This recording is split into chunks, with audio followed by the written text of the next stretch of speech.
All right, everyone. I'm going to apologize in advance for any background noise you hear. It is raining, and the ceiling here is a little thin. So, anywho, we'll get right to it. Another CIA declassified document for you. This one, we're going to change the subject matter a little bit. UFOs are fun. They're kind of out there and, happy and curious. There are some other CIA declassified documents that not so fun. They kind of show you what people, when they form an organization that has some military might and maybe funded by involuntary donations of money, can do when they really put their minds to it. And mind is the key phrase here.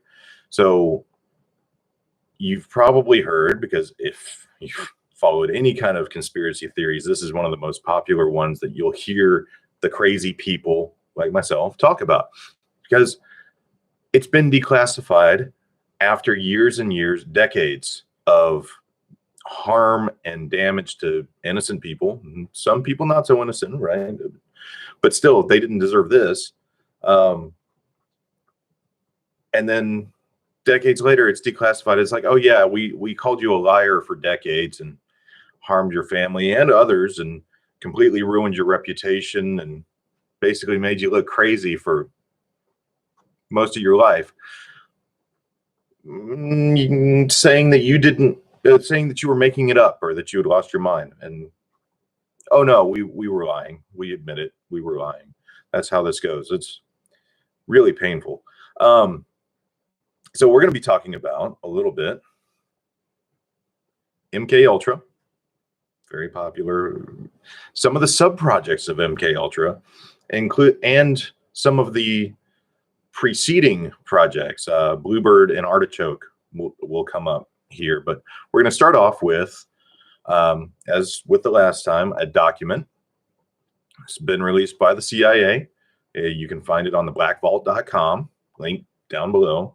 I'll try to make sure I've got all the documentation to where you can look it up later if you want to, anytime I'm doing one of these. This one is document Charlie 00021812. We're going to start on page 1 just to give you an idea. We're going to skip to page 4 because there's a little segment there that I think is worth knowing about. A lot of this is going to be just, it's you'll see, it's a proposal for an experiment that we know later happened, and that many of these happened. We know that it occurred at some 80 prison facilities and over 40 schools and universities, because they were providing the subjects for these tests, and these subjects didn't know what was going on. So here we go. June 15th, 1966. Dear Doctor, please find enclosed for your review and transmission, redacted, an unsolicited proposal entitled Psychologic and Verbal Correlates of Altered Consciousness During Amytal Interview, end quote. The proposed research will correlate electrophysiological, psychological, and verbal measures of both patients awaiting trial at the male psychiatric prison ward of, redacted, and normal control subjects, redacted, in the Amytal interview situation. It is believed that the approach described in the proposal will further elucidate the effects of Amytal with regard to behavioral aspects of emotion, deception, and memory. A starting date of October 1st, 1966, alternate November 1st, 1966, with the project to extend for 1 year is requested. 2 additional years are recommended. Direct cost support in the amount of, redacted, dollars is requested for the final year, or rather the first year. Estimated budgetary requirements are, redacted, dollars for the 2 succeeding years. The principal investigator is, redacted, and the co-principal investigator is, you guessed it, redacted.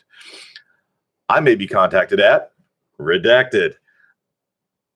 I will be out of the United States from July 28th through August 18th, 1966. Dr. Redacted is currently studying techniques of eye movement recording of redacted. His temporary residence address is redacted. Your consideration in this matter is appreciated, and I look forward to a favorable reply. Sincerely yours, redacted. I love that. All right, so let's jump over for a moment here. What is amytal? Good question. Amytal is scientifically known as amobarbital. Amobarbital back then was often commonly referred to as sodium amytal. It was a odorless white powder with a kind of a bitter taste. It was a drug developed by the Germans sometime around 1923. How it got here and in the CIA, I mean, I don't know. Maybe some paper clips were involved. It's hard to say. Not going to go there. Not going to assume. Again, presenting you with the information. You decide. What were we going to say? Oh, it was commonly available until the early 80s. So it was developed by the Germans, used in experimentation at some point, then used for it was a psychiatric prescription for a while, especially for anxiety and what am I thinking of? Epilepsy. One of the things they figured out about it, though, was that it was a very effective truth serum, and this is all. The link is below. You'll find it. It's all detailed. What they didn't realize was sometimes it was causing some problems, including death. A particular actor apparently was prescribed this drug when he was in a terrible state one evening, and apparently had been drinking, and the mixture that killed him. There was another situation too. But I digress. Death, nastiness. It's terrible. So the drug, it was out, then it was pulled. And this is a really interesting thing about this particular drug is it came in a blue pill form. And on the street, strangely, it was known as bluebirds. That'll make sense here in a minute when we jump to a preceding project of MKULTRA here. All right, so now that you know what amytal is, we can jump back. We're going to go down and on document Charlie 00021812, we're going to go down to page 4. Most of this, again, it's a business proposal. It's going to read like a technical manual. It's worth reading, but we're not going to do it all tonight. Okay, so page 4, and we're going to be under letter B, number 1, subjects. The experimental subjects for this project will be the patients of the male psychiatric prison ward of redacted. These subjects will be selected at random to include 20 criminals, 16 years or older, at average or better intelligence, and without overt psychosis. The first control group will consist of 10 criminals, approximately matched to the experimental group as to age, alcohol, or drug addiction and psychiatric diagnosis. What is that? Is that concomitantly? I miss good language. Concomitantly, a second control group consisting of 10 paid normal volunteer subjects will be recruited from the student population of redacted from the personnel office. 15 subjects, the first control group, and 5 of the second control group will receive, independent of the experimenter's knowledge, only saline,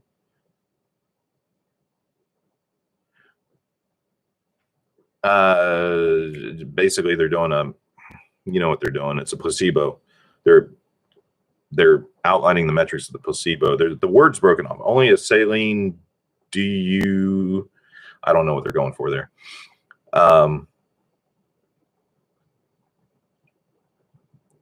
Only saline during the supposedly amytal interview.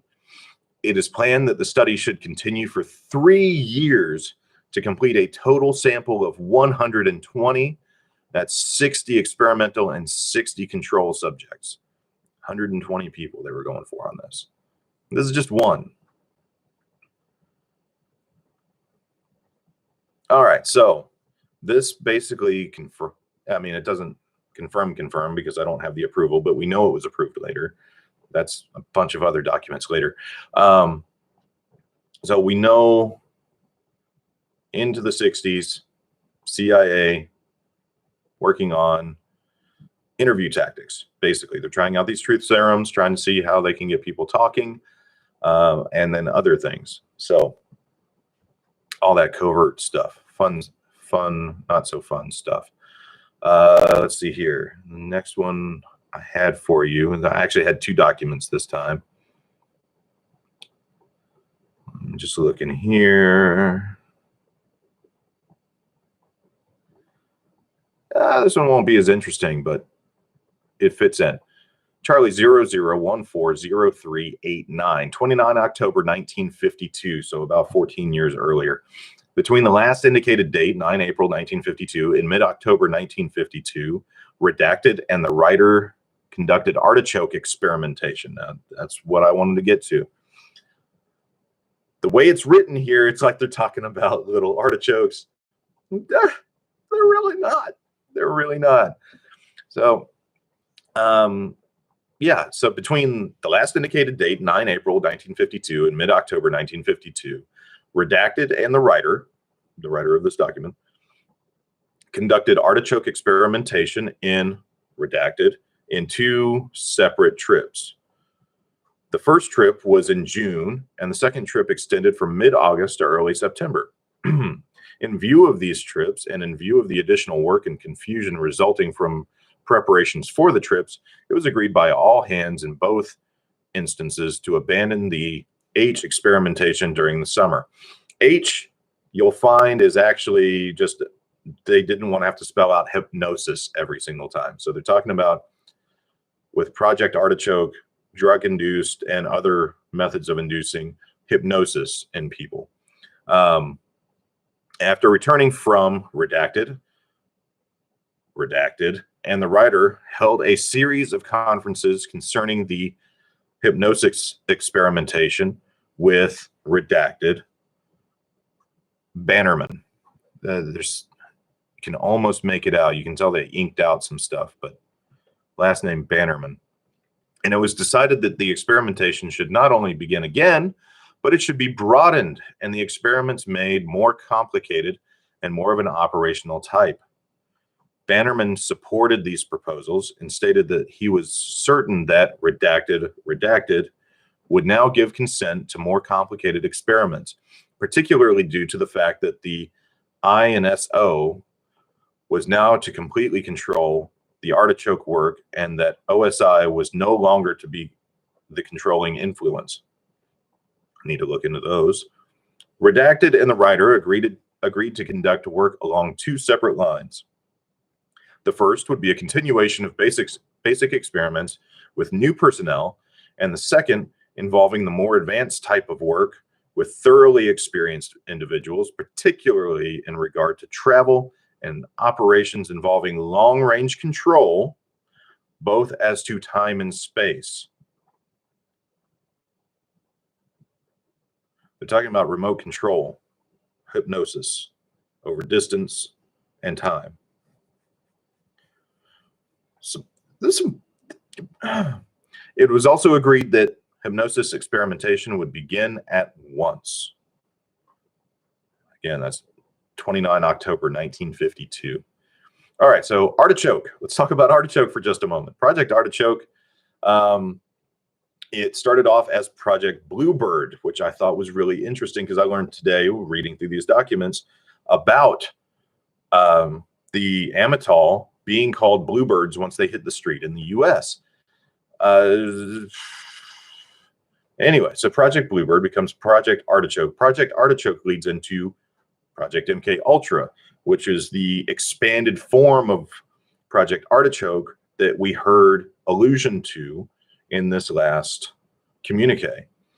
Artichoke gets a little interesting. It's mostly experimenting with LSD. One of the things worth knowing about it was, where are my notes here? Yeah, here's one. This is somewhat interesting. In 1952, LSD was increasingly given to unknowing CIA agents to determine the drug's effects on unsuspecting people. One record states that an agent was kept on LSD for 77 days. Yeah. Another element of Artichoke that's interesting to know, especially with the current climate, it researched the dengue fever. I don't know how to pronounce that. I should really look that up next time. And other diseases. A declassified Artichoke memo read, "Not all viruses have to be lethal. The objective includes those that act as short-term and long-term incapacitating agents." Yeah, we were making viruses. Pretty interesting. That's, you know, we don't do that anymore. That's 1952, right? There's no way that goes on anymore. Gosh. All right, so wrapping up. Let's talk MKUltra and some of the subsequent projects that spun out of MKUltra. One was MKNAOMI. That one was pretty interesting. Let's see. It focused on biological warfare, basically incapacitating and killing people in mass with chemicals. Nasty stuff. What's another one? Oh, yeah. Here's the real. This one. Whew. Okay.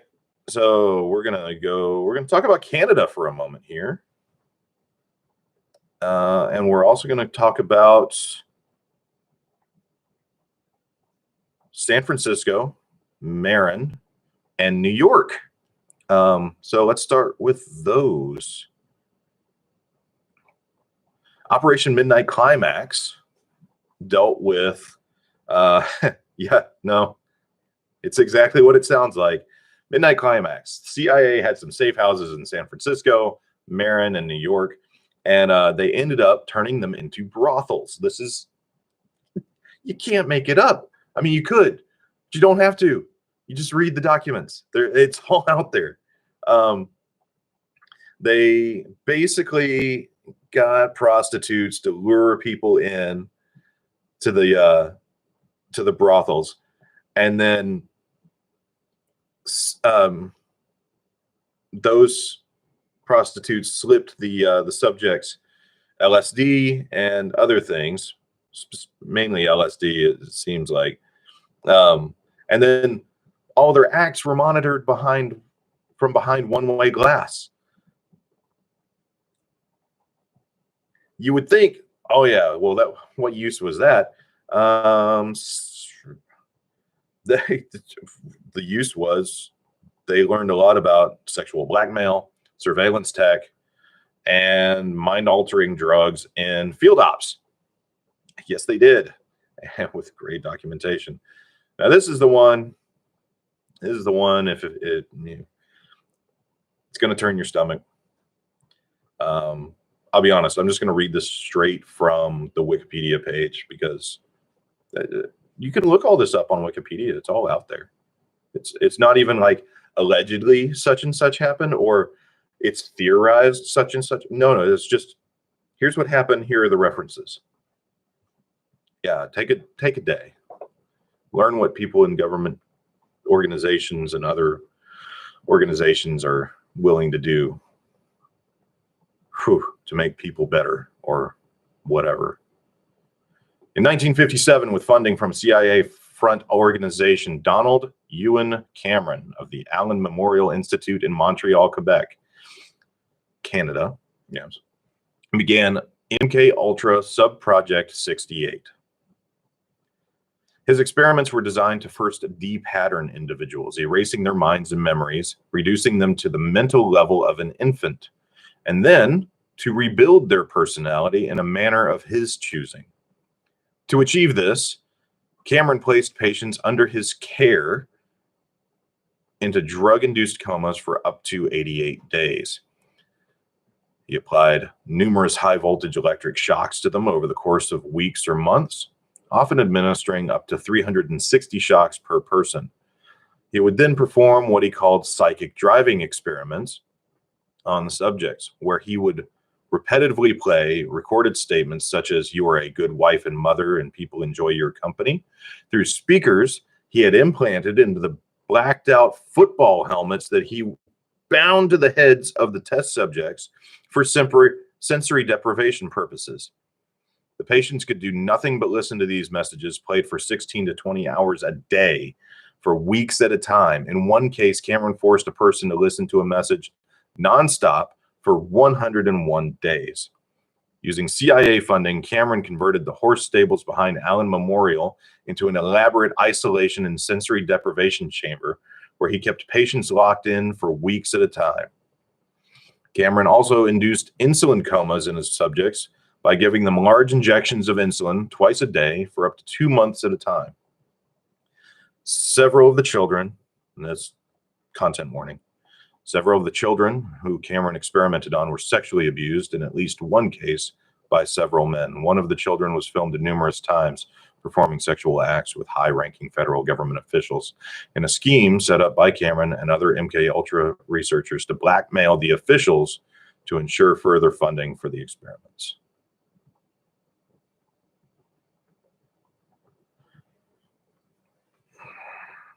So that's dark, and sadly not the darkest thing I've read in these declassified documents.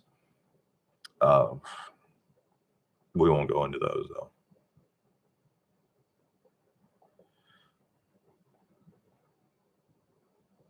There you go.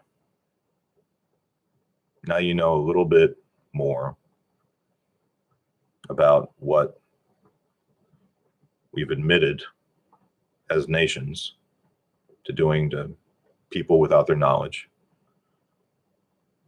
And every time one of these projects gets in trouble, they denounce the project, end it, and somehow another one with a different name spins up doing the exact same stuff.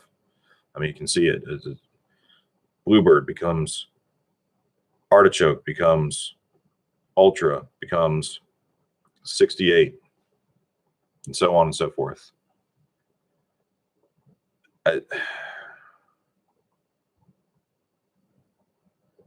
really scary stuff. Well, that was a downer. Anywho, read about what we do. Read about what happens when people are in power unchecked with unlimited funding that no one's connected to. It's theorized that even the Unabomber was subject to these experiments when he was at Harvard. Like, there's some crazy stuff out there. That's unverified, by the way. I don't have any 100% proof on that. There are witness accounts, but it's not anything like what we just finished reading. Thanks to Gerald R. Ford, President Gerald R. Ford, by the way, in 1976, he ordered the release of all CIA documents pertaining to MKUltra immediately during an investigation that he spearheaded. So understand, Nixon was out, Gerald R. Ford was in. Gerald R. Ford decides to start cleaning things up with the whole government superpower thing. Doesn't get reelected, interestingly. But one of the things he did was this. Now, the CIA director had ordered all documents be destroyed, right? That were related to MKUltra in 1973. So it was 3 years later. There wasn't a lot that they thought they were going to get, but they still ended up declassifying over 20,000 documents that ended up leading to Senate trials and other trials where these people were held accountable. Some states and Canada are still paying reparations to the family members of the people that they destroyed the lives of. So thanks to Gerald R. Ford for uncovering that and maybe trying to make amends a bit, hopefully not spinning up any new ones during his time. Tell the truth. Be honest. Take care of people. Love each other. Really, it's not complicated. But it's interesting what power will do. Anyway, that's it for tonight. This was a big one. Thanks for bearing with me if you did. And thanks for, skipping to the end and hearing this part just because you wanted to get all the way through it. Any view is a view. Thank you. And yeah, this one's been on my mind for a long time, and it was really nice to share it with you. So have a great night. Keep reading. Educate yourself. Everything's declassified and out there.